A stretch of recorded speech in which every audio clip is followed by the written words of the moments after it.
You know that feeling when you hear a strange noise and think, that's probably nothing? December 6th, 1917, 9:04 a.m. Halifax, Nova Scotia. 2,000 people had that exact thought. They heard a low rumble, felt their windows rattle, looked up from their breakfast tables with mild curiosity. 45 seconds later, most of them were dead. I'm going to tell you about the largest man-made explosion before the atomic bomb. About the moment two ships touched in Halifax Harbour and created a blast so powerful it vaporized people, flattened buildings 2 miles away, and created a tsunami that swept entire neighborhoods into the sea. But here's what makes this story different. I'm not just reciting facts from a history book. I'm telling you what it was like to be there, what people saw, what they heard, what they felt in those final seconds before the world ended. Because that's exactly what it felt like. The end of the world. Let's go back to that Thursday morning in December. Halifax in 1917 wasn't some sleepy fishing village. This was a major wartime port, one of the most important in the entire British Empire. While Europe was tearing itself apart in the trenches of World War I, Halifax was the staging ground for convoys heading across the Atlantic. Ships everywhere. Military vessels, merchant ships, cargo steamers. The harbour was packed with them, waiting to join convoys, loading supplies, preparing for the dangerous journey to Europe where German U-boats prowled beneath the waves. Picture a cold December morning. The kind of crisp, clear day where the sunlight bounces off fresh snow and makes everything look almost peaceful. Families were having breakfast. Kids were getting ready for school. Factory workers were already at their jobs. Sailors were going about their morning routines on dozens of ships anchored in the harbour. Normal. Completely, utterly normal. 2 ships were about to change that forever. The SS Mont-Blanc was a French cargo vessel. From the outside, she looked ordinary. Just another merchant ship making her way through the harbour. But the Mont-Blanc was carrying something that made her basically a floating bomb. Listen to this cargo manifest. 2,300 tons of picric acid, 200 tons of TNT, 35 tons of benzol fuel, and 10 tons of gun cotton. If you're not sure what all that means, here's the simple version. The Mont Blanc was carrying enough explosives to level a small city. And because of wartime regulations, she couldn't fly any warning flags. No red flags, no danger signals, nothing to tell other ships, hey, maybe give us some space. She looked like any other cargo ship. Now here's the other player in this tragedy, the SS Imo, a Norwegian vessel chartered by the Belgian Relief Commission. She was actually on a humanitarian mission, heading to New York to pick up supplies for war-torn Belgium. The Imo was running behind schedule, and her captain was in a hurry. These 2 ships were about to meet in the narrowest part of Halifax Harbour. What happened next came down to a series of small decisions, the kind of split-second choices that seem insignificant at the time but end up changing everything. The narrows of Halifax Harbour, about a quarter-mile wide at the tightest point. Ships passed through here constantly, so there were rules. Strict rules about which side you stayed on, how you signaled your intentions, who had the right of way. The Mont Blanc was heading into the harbour, keeping to the right side as required. The Imo was heading out, but she drifted slightly off course. Here's where it gets interesting. Both captains saw each other, both tried to correct. But in those days, ships didn't have radios for quick communication. They used whistle signals. 1 blast meant one thing, 2 blasts meant another. Except when you're in a stressful situation, moving fast, making quick decisions, those signals can be misunderstood. The Mont Blanc whistled, "I'm staying my course to starboard." The Imo whistled back, "I'm staying my course to port." They were on a collision course and both thought the other ship would move. Imagine being on the deck of the Mont Blanc. You're carrying thousands of tons of explosives. You can see this other ship getting closer. You whistle again, signal your intentions. Surely they'll move. Surely they understand. The Imo kept coming, At the last second, both ships tried to reverse engines. Too late. Way too late. 9:04 a.m. The bow of the Imo sliced into the starboard side of the Mont-Blanc. If this had been two normal ships, it would have been a bad accident. Some damage, maybe some injuries, a lot of paperwork. But the Mont-Blanc wasn't normal. The collision tore open her hull. Barrels of benzol fuel spilled across the deck. Sparks from the grinding metal ignited the fuel. Fire. The crew of the Mont-Blanc knew immediately what this meant. They'd been sailing for weeks on top of a powder keg, terrified of this exact scenario. Now it was happening. The captain didn't even try to fight the fire. What would be the point? They had minutes at most before the whole ship went up. He gave one order: abandon ship. The crew launched the lifeboats and rowed for the Dartmouth shore as fast as humanly possible. They were screaming warnings in French, trying to tell people to run, but most people in Halifax didn't speak French. And even if they did, the crew was too far away to be heard clearly. So the Mont-Blanc just drifted, burning. The Imo had pulled away after the collision and was trying to beach herself on the Dartmouth shore, and the burning French ship floated toward the Halifax waterfront, pushed by the tide and wind. People started noticing. Of course they did. A ship on fire is dramatic. Interesting. The kind of thing that makes you stop what you're doing and watch. Hundreds of people came to watch. They lined the waterfront, stood at their windows.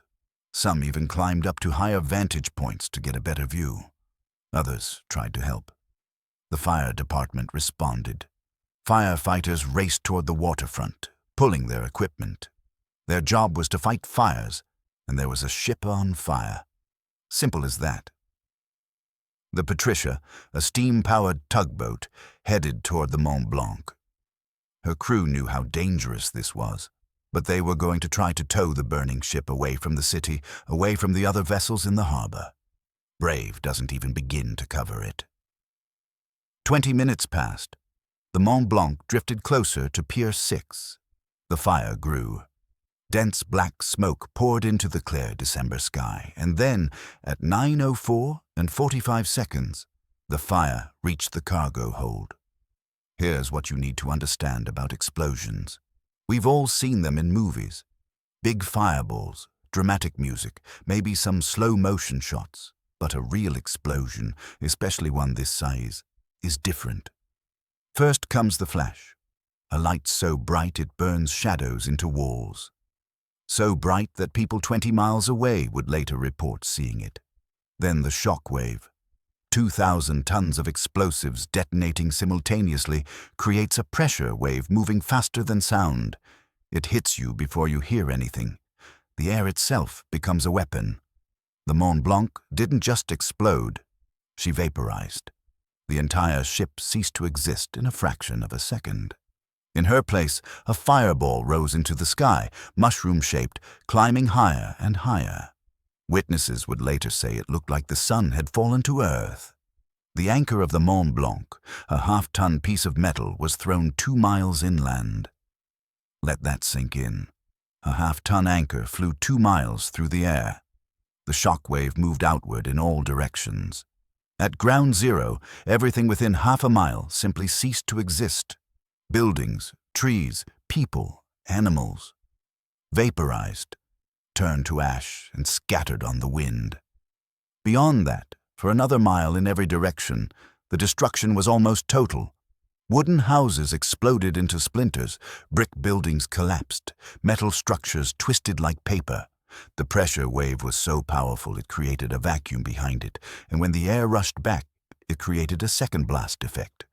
People were killed in dozens of ways, some by the initial shock wave, some by flying debris, some by collapsing buildings, some were picked up by the wind created by the blast and hurled hundreds of feet. And then came the tsunami. The explosion happened in the harbor, remember. All that energy displaced an enormous amount of water. A wave 60 feet high rose up and swept inland. It carried ships, debris, and bodies with it. When it receded, entire neighborhoods had been washed away. But here's something that really gets me. The people furthest from the blast, maybe 2 or 3 miles away, they heard the rumble before the shockwave hit. They had maybe 2 or 3 seconds of hearing this impossible sound rolling toward them before the windows exploded inward and their world fell apart. What do you think about in 2 seconds? What goes through your mind when you hear something that sounds like the end of the world and you know, somehow you just know, that something terrible is about to happen? Silence. That's what survivors remembered. After all that noise, after the loudest sound most of them would ever hear, there was silence. Not complete silence. There were moans, crying, the crackle of fires starting in the wreckage. But the city itself had gone quiet. No traffic, no normal city sounds, just this eerie, terrible quiet. Then people started emerging from the rubble. Imagine crawling out of the wreckage of your house. You're bleeding, maybe badly. Your ears are ringing so loudly you can barely hear, and you look around at what used to be your neighborhood and it's just gone. That's not an exaggeration. Entire neighborhoods were leveled. The Richmond district, the working-class area closest to the harbor, was completely destroyed. Hundreds of houses reduced to kindling. The survivors wandered through streets they'd walked their entire lives and couldn't recognize anything. And the injured. God, the injured. Glass. That was the silent killer. When the shockwave hit, every window in North Halifax shattered. But here's the cruel part. People had been watching the burning ship, standing at their windows, looking out, curious about what was happening. When those windows exploded inward, thousands of people were hit by flying glass. Faces shredded, eyes destroyed. Some people were blinded instantly. Others had glass embedded so deep in their flesh that it would never be fully removed. One survivor, a woman named Barbara Orr, was 9 years old. She'd been looking out the window when the blast hit. The glass tore into her face. She survived, but lost an eye and carried scars for the rest of her life. She was one of thousands with similar stories. People were buried under rubble, trapped in collapsed buildings. Some could hear rescuers, but couldn't call out, their lungs crushed or their voices too weak. Others were trapped by debris, slowly bleeding out, knowing they were dying, but unable to do anything about it. And it was cold. Remember, this was December in Nova Scotia. Snow on the ground. Freezing temperatures. People who survived the blast now faced exposure. Families huddled together in the ruins of their homes, trying to stay warm, waiting for help.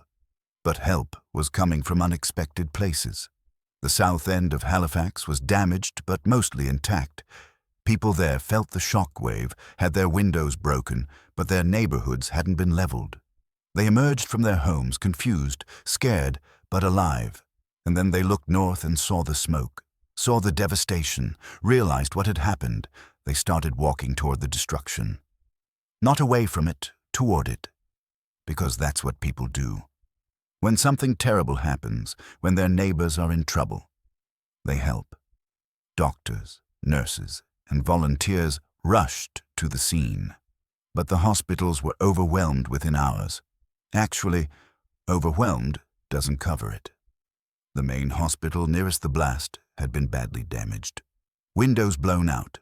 Some walls collapsed. And suddenly they were receiving hundreds of casualties, with more arriving every minute. They performed surgery in hallways, on kitchen tables, anywhere they could lay someone down and work on them. Amputations by the dozens. People were so mangled that saving the limb wasn't even a consideration. It was amputate or let them bleed to death. And they ran out of supplies. Bandages, antiseptics, painkillers, everything. They tore up sheets to make bandages. Used whiskey when the medical alcohol ran out. Worked until they literally collapsed from exhaustion. The military base in Halifax mobilized immediately. Soldiers became rescue workers, digging through rubble, pulling out survivors. They worked in teams, moving from one collapsed building to the next, listening for sounds of life beneath the debris. Sometimes they found people alive. Sometimes they didn't. Sometimes they found people who were alive when they started digging but died before they could be freed. One soldier later wrote about finding a young girl trapped under a beam. She was conscious, talking to them, asking about her mother. They worked for an hour to free her. When they finally pulled her out, they realized she'd been crushed internally. She died in the soldiers' arms minutes later. These men had been training for war. Some had already seen combat in Europe, but nothing prepared them for this. Ordinary citizens became heroes. There's a story about a train conductor named Vince Coleman. He was in the Richmond rail yard when he saw the Mont-Blanc on fire. Someone told him the ship was loaded with explosives. Coleman could have run. Should have run. Instead, he stayed at his telegraph and sent a message to an incoming passenger train. "Stop trains. Munitions ship on fire. Approaching Pier 6. Goodbye." The train stopped. Hundreds of lives were saved. Vince Coleman died in the explosion. Stories like that, everywhere you look. People making the choice to help others even when it cost them everything. But the nightmare wasn't over. The explosion had started fires. Hundreds of them. Gas lines had ruptured. Wooden buildings were reduced to kindling, perfect fuel for flames. And now those fires were spreading. The fire department had been wiped out. The firefighters who responded to the burning Mont Blanc were all dead, killed in the explosion. Their fire engine was found later, a twisted piece of metal barely recognizable. Without professional firefighters, the fires spread unchecked through the rubble. This created a secondary crisis. People trapped in collapsed buildings now faced being burned alive. Rescuers had to work faster, digging frantically, racing against the flames. Some choices had to be made that haunt people to this day. When you find someone trapped and the fire is getting closer, but you know it'll take hours to free them, what do you do? Do you stay and risk dying yourself? Do you move on to someone you can save? There are no good answers to questions like that. The fires burned through the night. They created their own weather system, generating winds that spread the flames further. The smoke was so thick that people couldn't see more than a few feet in front of them. And then, around midnight, it started to snow. Because things weren't bad enough, right? Let's add a blizzard. The storm moved in fast. Heavy snow, high winds, plummeting temperatures. In normal circumstances, it would have been just a typical winter storm. But these weren't normal circumstances. Thousands of people were homeless, sheltering in damaged buildings or out in the open. They'd already survived an explosion and spent the day in shock and terror. Now they had to survive a blizzard. The snow covered the rubble, making it harder to search for survivors. The cold killed people who might have otherwise lived. Families huddled together, burning whatever they could find for warmth, hoping to make it through the night. Rescue operations became nearly impossible. The roads, already choked with debris, became impassable. Visibility dropped to almost nothing. Rescuers had to choose between continuing the search in deadly conditions or stopping and knowing that people were dying while they waited. Most kept searching. They tied ropes to each other so they wouldn't get separated in the whiteout. They dug through snow and rubble, their hands freezing, their bodies exhausted, but they kept going. One story that stays with me is about a group of soldiers who found a family trapped in a basement. The building above had collapsed, but the basement had held. The problem was, the entrance was blocked and the snow was piling up fast. They dug for hours, hands bleeding, so cold they could barely feel their fingers. Finally broke through. The family was alive. Cold, terrified, but alive. The soldiers carried them out one by one through the storm to a makeshift shelter. Then they went back out to search for more. That happened again and again through that terrible night. News of the disaster spread quickly. By evening, cities across North America knew something catastrophic had happened in Halifax. But the details were confusing. The extent of the damage unclear. Some reports were exaggerated. Others underestimated the crisis. But one place understood immediately. Boston. The state of Massachusetts mobilized faster than anyone. Governor Samuel McCall didn't wait for official requests or go through diplomatic channels. He ordered a relief train prepared and sent north within hours of hearing the news. That train carried doctors, nurses, medical supplies, blankets, food, water, and building materials. It left Boston the day of the explosion and arrived in Halifax the next morning, pushing through the blizzard. The Boston relief workers found a scene of absolute devastation. Nothing they'd been told had fully prepared them for the reality.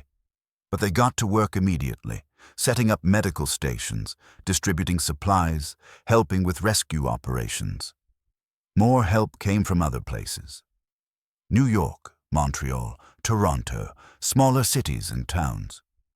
Donations poured in, money, supplies, volunteers. The response was overwhelming in the best possible way, but Boston's response was special, fast, generous, and sustained. They sent more trains, more supplies, more personnel, and they kept coming week after week as the relief effort continued. Halifax never forgot that. To this day, every year, Halifax sends a Christmas tree to Boston, a massive tree that stands in Boston Common throughout the holidays. It's a thank you that's lasted over a century. That tells you something about the bond created by tragedy and kindness. The final death toll was around 2,000 people. That's the number usually cited, but the real number is probably higher. Some bodies were never found, vaporized in the initial blast, or washed out to sea by the tsunami. Some people died later from injuries or exposure. 9,000 were injured, many permanently disabled. Hundreds were blinded either completely or partially. The glass injuries created a generation of people who carried visible scars as a reminder of that day. 6,000 people were left homeless. Their houses destroyed, their possessions gone, everything they owned reduced to ash and rubble. The city had to be rebuilt from scratch. Entire neighborhoods needed to be cleared and reconstructed. It took years. Hell, it took decades before Halifax fully recovered. But here's what gets me. They did recover. The city came back. People rebuilt their homes, their businesses, their lives. They memorialized the dead and honored the heroes, but they didn't let the tragedy define them. The Hydrostone neighborhood was built to replace the destroyed Richmond district. Designed by architects, built with fire-resistant materials, it became a model of urban planning. It's still there today, a living reminder of resilience. The survivors carried their memories, of course. How could they not? If you lived through something like that, it marks you forever. But they also carried forward. They had families, built careers, lived full lives. Many of them rarely spoke about what happened. The trauma was too deep, the memories too painful. But as they got older, some started sharing their stories, talking to historians, to journalists, to their grandchildren. Those accounts are invaluable. They give us a window into what it was really like. Not just the facts and figures, but the human experience. The fear, the pain, the small acts of courage, the moments of grace in the midst of horror. The Halifax explosion changed how we think about disasters and emergency response. Seriously. Many of the systems we take for granted now came directly from lessons learned in Halifax. The importance of coordinated disaster response, the need for clear communication between agencies, the value of having trained emergency personnel ready to deploy quickly, medical triage protocols for mass casualties. All of these were refined or developed in response to Halifax. The explosion also changed maritime safety regulations. Ships carrying dangerous cargo now have strict rules about where they can go, how they signal their presence, what precautions they must take. The kind of miscommunication that led to the collision between the Mont-Blanc and Imo can't happen the same way today. World War I was still raging when the explosion happened. Some people have wondered if it was sabotage. German agents trying to disrupt the Allied war effort. There were investigations, even some arrests, but the evidence was clear. This was an accident. A terrible, tragic accident caused by a series of small mistakes and bad luck. That almost makes it worse, doesn't it? If it had been sabotage, you could blame an enemy. You could make it about the war, but it was just an accident. 2 ships in the wrong place at the wrong time. Decisions made in seconds that led to catastrophe. It's a reminder of how fragile everything is, how quickly normal can turn to nightmare, how much we rely on systems working correctly, on people making the right choices, on luck being on our side. Let me tell you about some of the people who lived through this. Real people, with names and stories. Ethel Bond was a school teacher. When the explosion hit, she was in her classroom with her students. The building partially collapsed. Ethel was injured but alive, and instead of running, instead of trying to save herself, she started pulling children out of the rubble. She worked for hours, bleeding, in pain, terrified another collapse would kill them all. She saved every single one of her students. All of them survived because of her. William Welsh was a lighthouse keeper at the mouth of the harbour. He saw the collision, watched the Mont-Blanc catch fire, knew immediately how bad this could be. He ran through the nearby community, banging on doors, yelling warnings. Most people didn't understand what he was saying. A ship on fire didn't seem like an immediate threat to them, but William kept running, kept warning people. When the explosion happened, he was far enough away to survive. Many of the people he'd warned had taken shelter in their basements or moved away from windows. His warning saved lives, even though most people didn't realize the danger until it was too late. Then there's the story of the Richmond Printing Company. When the blast hit, the building collapsed. Workers were trapped inside. The fire was spreading. A group of sailors from a nearby ship ran to help. They'd survived the explosion by pure luck, their ship far enough from the Mont Blanc to escape the worst of the blast. They could have stayed on their ship, stayed safe. Instead, they ran into danger. They dug through burning rubble with their bare hands, pulled out 7 workers, all alive, all survived because these sailors, whose names we don't even know, decided to help strangers. Stories like this, over and over again. People helping people in the worst moment of their lives, choosing courage over fear, compassion over self-preservation. That's the part of this story that means the most to me. Not the destruction, not the death toll, not the technical details of what went wrong, but the people who stood up and helped when everything was falling apart. In later years, as survivors aged, some of them talked about what the explosion did to them psychologically. This was before we had terms like PTSD, before trauma was widely understood or discussed. But they were dealing with it all the same. Many had nightmares for years, some for the rest of their lives. Loud noises triggered panic attacks. The smell of smoke brought back memories so vivid it was like living through it again. Some developed what we'd now recognize as survivor's guilt. Why did they live when so many others died? What made them special? What made them deserve to survive? There are no good answers to those questions. Survival often comes down to random chance, being in one room instead of another, turning away from a window at the right moment. Pure luck. But that's hard to accept. Our brains want there to be a reason, a purpose, some meaning to make sense of the senseless. One survivor, a man named Archibald McMecken, wrote extensively about the explosion in the years afterward. He interviewed other survivors, collected stories, tried to create a complete picture of what happened. He wrote about the sound. That's what stuck with him most. The sound of the explosion, which he described as something beyond sound. More like a physical force, a pressure that hit him before his ears could even process it as noise. He wrote about the silence after, the eerie, terrible quiet. And then the sounds that gradually returned, moans, crying, the crackle of fire, footsteps on broken glass. He wrote about the smell, smoke and dust, yes, but also something else. Something sweet and wrong that he could never quite describe, but never forgot. These details, they're what make history real. They turn statistics into human experience. We need to talk about the children, because they made up a significant portion of the casualties, and their stories are especially heartbreaking. Schools were in session when the explosion happened. Windows facing the harbor, children at their desks, maybe watching the burning ship, because what kid wouldn't be fascinated by a ship on fire? When the windows exploded, the children were hit directly. Teachers tried to shield their students. Some succeeded. Some died trying. St. Joseph's School in the Richmond district was completely destroyed. Nearly all the students were killed. The teachers, too. One classroom of children and their teacher were found later, huddled together in a corner where the teacher had tried to protect them. But there were survivors, too. Children who were pulled from the rubble, who lost their families but somehow found the strength to keep going.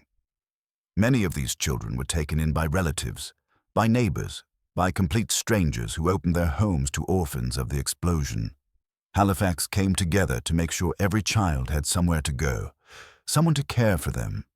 Some of these children grew up and had families of their own, and they told their children about that day, passed down the stories, made sure the memory didn't die with their generation.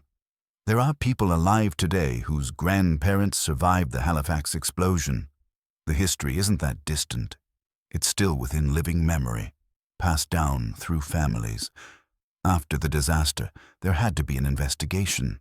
Someone had to figure out what went wrong and who was responsible. This wasn't just an academic exercise. There were legal implications, insurance claims, potential criminal charges. The investigation focused on the moments leading up to the collision. Who had the right of way?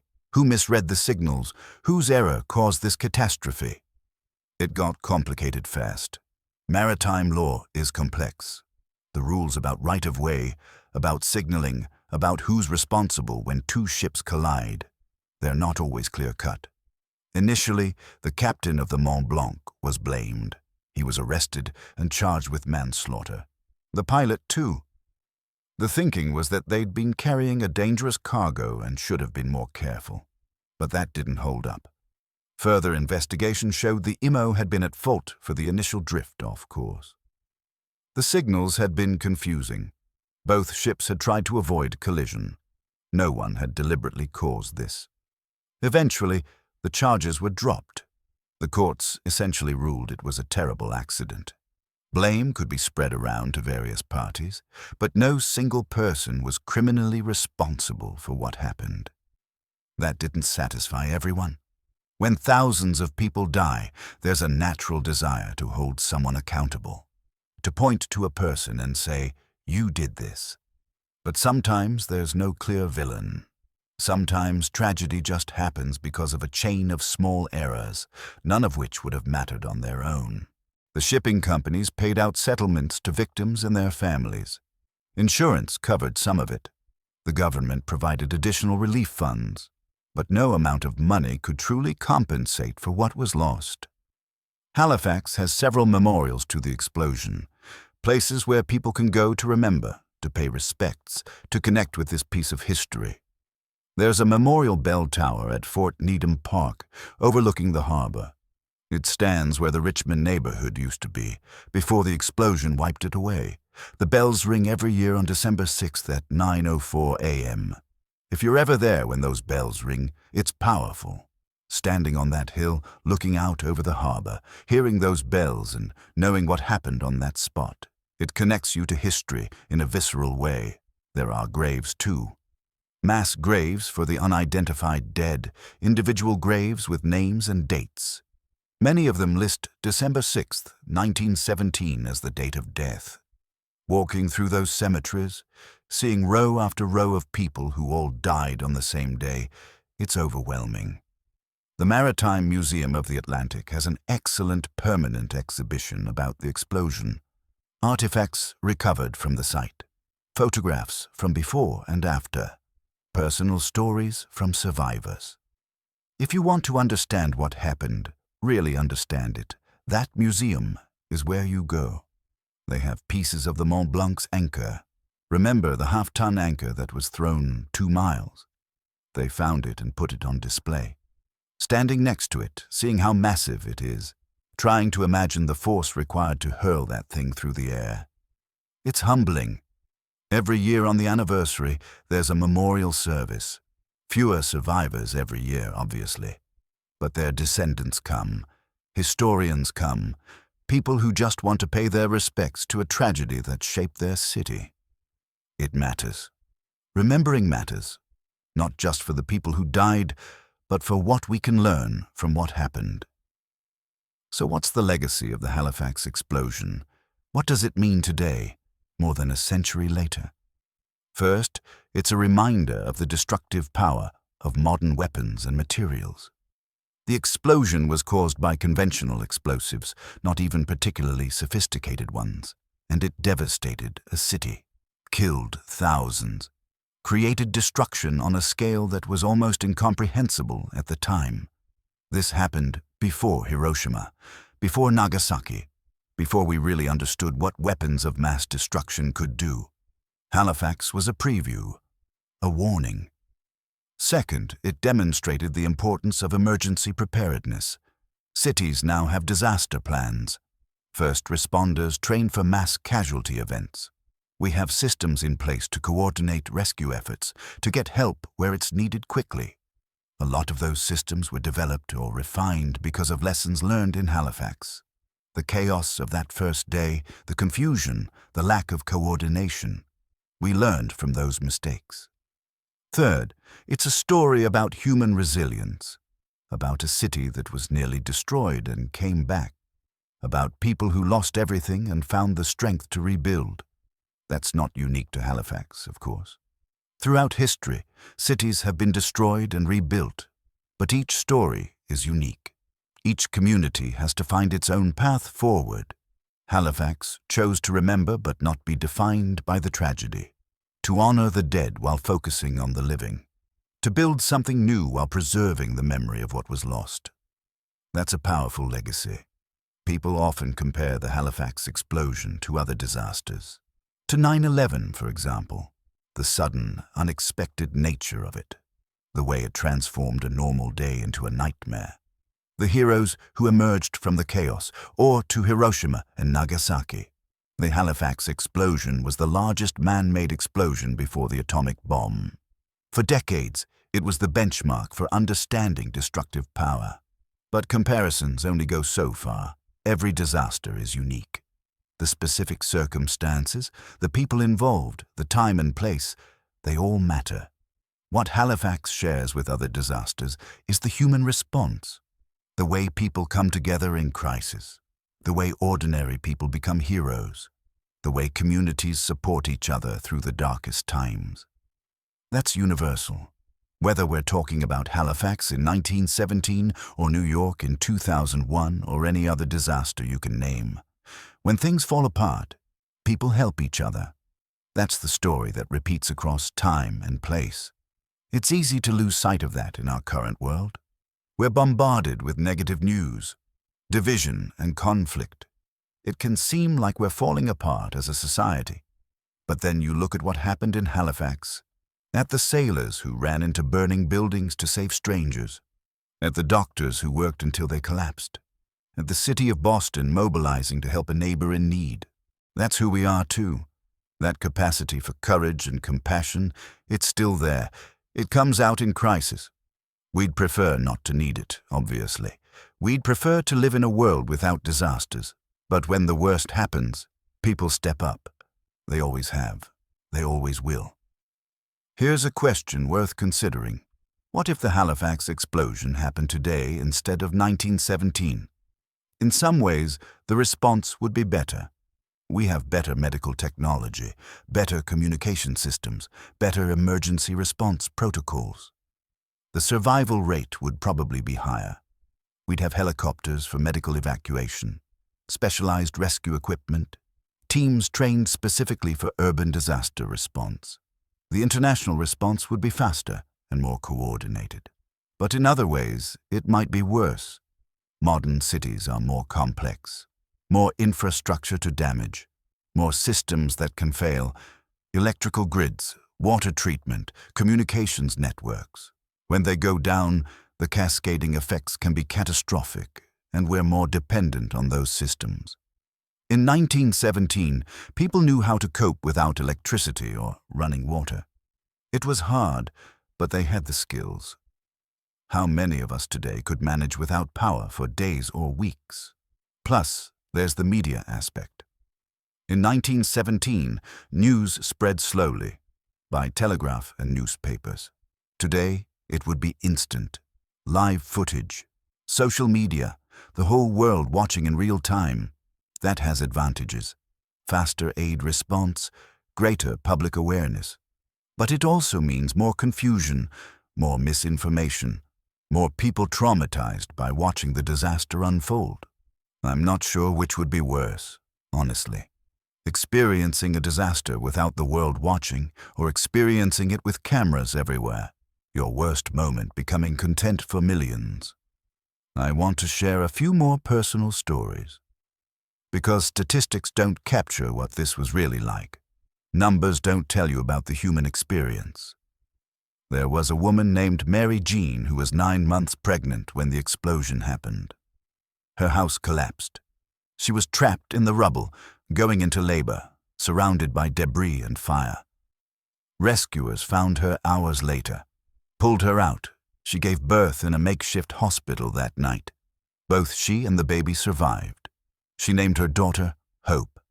That baby grew up, had children of her own, lived a long life. She died in the 1990s, but her very existence was a miracle, a life born from disaster. Or consider the story of 2 brothers, ages 8 and 10. Their parents were killed in the explosion. They were pulled from the wreckage by soldiers, taken to a hospital, treated for their injuries. No other family could be found. They were orphans. A couple in Halifax, who'd lost their own children years before, took them in, raised them as their own. Those boys grew up, became productive members of society, had families. One became a doctor. He spent his career treating people, giving back to the community that had saved him. These stories of resilience, they matter. They show that even the worst tragedy doesn't have to be the end. Life continues. People adapt. They find ways to move forward. Even after all these years, there are still questions about the Halifax explosion. Things we'll probably never know for certain. Exactly how many people died? The official count is around 2,000, but that's an estimate. Some bodies were never recovered. Some people might have died later from injuries and weren't counted. The real number could be higher. How many people were watching from their windows when the explosion happened? We know many were, based on the pattern of glass injuries. But the exact number, that's unknowable. What happened to some of the survivors? Record-keeping was chaotic in the aftermath. Some people moved away, started new lives elsewhere. Their stories were lost. Were there people trapped in the rubble who were never found? Almost certainly. Buildings collapsed into basements. Fires burned through wreckage. Some victims were likely buried under tons of debris and remained there. These unanswered questions are part of the story too. They remind us that history is incomplete. We have the broad strokes, the major events, but the full picture is always fragmentary. What can we learn from the Halifax explosion today? What lessons remain relevant? First, the importance of safety regulations. The Mont-Blanc was carrying a cargo that should have been handled with extreme caution. In a perfect world, a ship like that wouldn't have been in a crowded harbor. We've learned to be more careful, but we can always do better. Second, the value of preparedness. Halifax wasn't ready for a disaster of this scale. How could they be? Nothing like it had ever happened before. But today, we have the benefit of history. We know disasters can happen. We should be prepared. Third, the power of community. The response to the Halifax explosion, both local and from places like Boston, showed what's possible when people work together. That's a lesson we keep needing to relearn. Fourth, the resilience of the human spirit. The survivors of Halifax rebuilt their lives. The city came back. Yes, it was hard. Yes, it took time. But they did it. We face challenges today. Climate change, political division, economic uncertainty. Sometimes it feels overwhelming, like the problems are too big to solve. But people in Halifax faced the absolute destruction of their city, and they rebuilt. If they could do that, we can handle our challenges too. I want to take you back to that moment one more time. 9:04 a.m., December 6th, 1917. You're in Halifax. Maybe you're at breakfast. Maybe you're walking to work. Maybe you're on a ship in the harbor. You hear a rumble. Feel the floor shake slightly. You look up. See smoke in the harbor. See a ship on fire. It's interesting, unusual. You watch for a moment. Some instinct tells you something's wrong. Not the fire itself, but something deeper. A feeling in your gut that says, move. Do you listen to it? Or do you stay and watch? 45 seconds to make that choice. Stay or go. Watch or run. For 2,000 people, it was their last decision. For the survivors, it was the moment that divided their lives into before and after. Before the explosion, they were living normal lives. After, they were survivors of one of history's worst disasters. But they were survivors. That's the key word. They lived. They carried the memory, yes, but they also carried hope. They rebuilt. They moved forward. They proved that even the worst tragedy doesn't have to be the end of the story.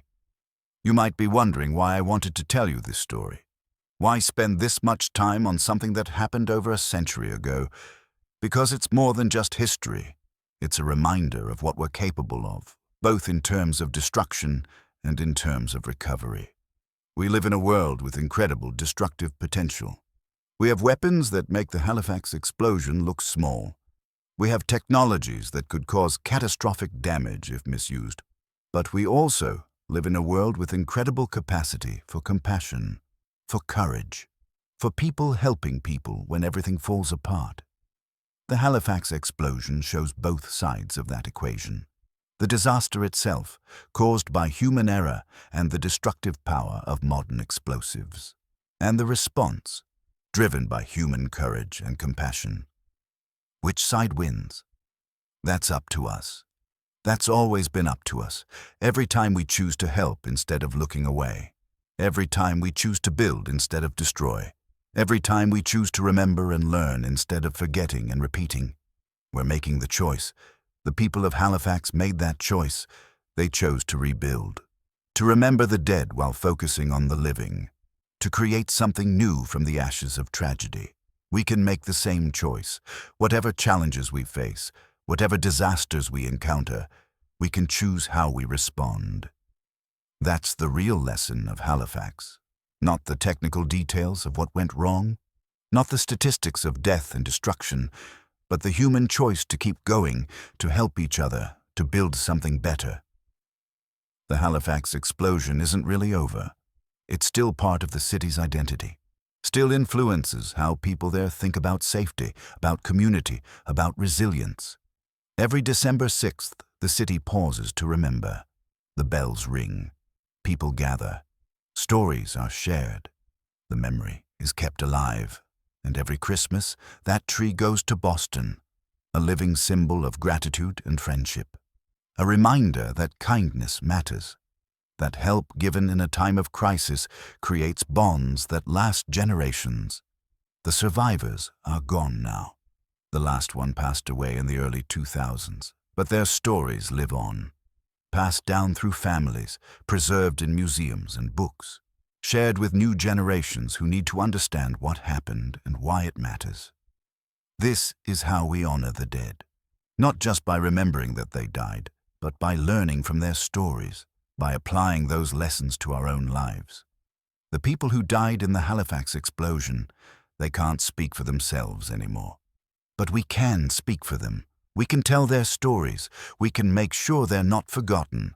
And the survivors, the heroes, the ordinary people who did extraordinary things, we can honor them by trying to live up to their example. By being the kind of people who help when help is needed, who stay calm in crisis, who choose courage over fear. If you take nothing else from this story, take this. Disasters reveal who we really are. They strip away the pretense, the social niceties, the comfortable routines, and they show us what we're made of. Some people run toward danger to help others. Some people work until they collapse. Some people make impossible sacrifices for strangers. That's not because they're special or superhuman. It's because that's what people do. When the chips are down, when everything's falling apart, we help each other. That happened in Halifax. It's happened in every disaster since. It'll happen in every disaster to come. We're capable of terrible things. Yes, the Mont Blanc proves that. 2 ships making small mistakes led to thousands of deaths. Our capacity for destruction is real, but our capacity for compassion is just as real. The response to the explosion proves that. People helping people, cities helping cities, strangers becoming saviors. Both of those capacities live in all of us. Which one we choose, which one we nurture, that determines who we are. Halifax chose to rebuild, to remember but not be consumed by tragedy, to honor the dead by creating a better future for the living. That's a choice available to all of us. In our own lives, in our own communities, in response to our own challenges.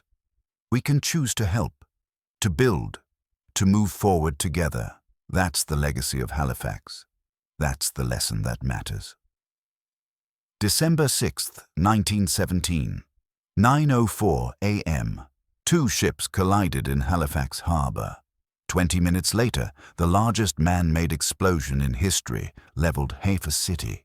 2,000 people died, 9,000 were injured, 6,000 were left homeless. It was one of the worst disasters in Canadian history, maybe one of the worst disasters anywhere. But it's also a story of survival, of courage, of people helping people when everything was falling apart. The city rebuilt. The survivors lived full lives. The memory was preserved, and the lessons learned have helped us better respond to disasters ever since. That's the story I wanted to tell you. Not just the facts and figures, but the human experience. What it was like to be there. What people did. How they coped. How they survived. If you found this story meaningful, I'd love to hear your thoughts in the comments. Have you heard of the Halifax explosion before? Do you have connections to the city or to survivors? Share your stories. And if you want to learn more, visit Halifax. Go to the museums. See the memorials. Stand on that hill overlooking the harbour and imagine what it was like. History isn't just something in books. It's real. It happened to real people. And when we connect with those stories, when we really understand what people went through, it changes us. It makes us more aware of how fragile everything is, how quickly normal can become disaster, but also how strong people can be, how much we can overcome when we work together. Thanks for listening to this story. Thanks for taking the time to remember these people and what they went through. Their story matters. Their courage matters. Their sacrifice matters. Don't forget them.